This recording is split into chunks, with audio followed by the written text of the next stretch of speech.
live and local with coverage you can count on. This is WNEM TV5 News at 6.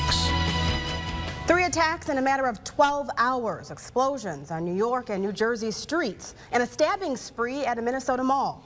29 people were injured when a device exploded Saturday night in Manhattan's Chelsea neighborhood. This just hours after 3 pipe bomb type devices were detonated in a garbage can in Seaside Park, New Jersey. Thankfully, no one was hurt in that explosion. Now, evidence led police to 28-year-old Ahmad Rahami, who engaged in a shootout with officers before being captured. President Obama thanked first responders today at the UN General Assembly. And over the last few days, the city has been tested again.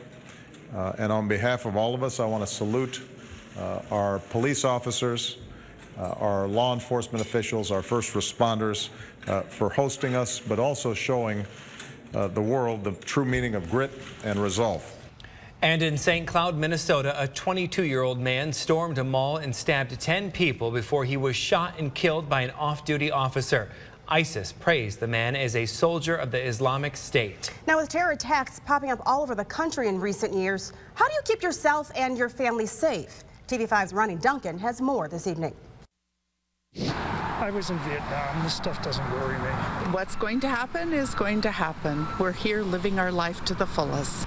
Some mid-Michiganders we spoke with in Frankenmuth refuse to live in fear of a possible terror attack. Gone are the days that we're just training for run and hide. Now we have to train how to fight back. Officer Henry Rayner serves as the Frankenmuth Police Department's crime prevention specialist.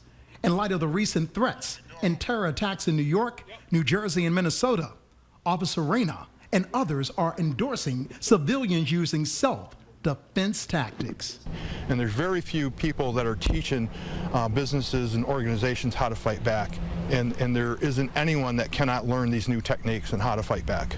Tom Meinsberg of Critical Incident Management agrees with that theory of fighting back, even if it means open carry. I'll be totally honest with you. I think there's certain circumstances where you should be able to be armed and move about and protect your family with them. There are certain areas, I'm not a proponent of them in schools. Still, with Big Brother looking on, focus and aim to spot any suspicious activity, that was the key to finding those responsible for the terrorist activity in New York this past weekend. And here in Frankenmuth, they're taking extra precautions because they've told all of their vendors that they like to have surveillance cameras.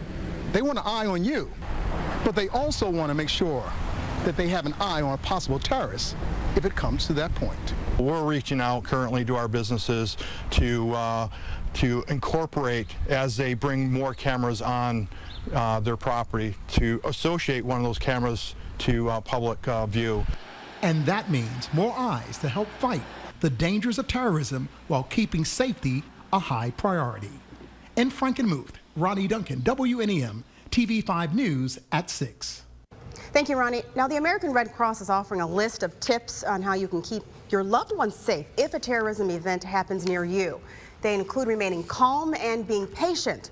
Follow the advice given by local emergency officials. And if an event happens near you, check for any injuries. Give first aid and get help for anyone seriously injured. You can find the full list of the Red Cross recommendations by heading over to the hot link section of WNEM.com.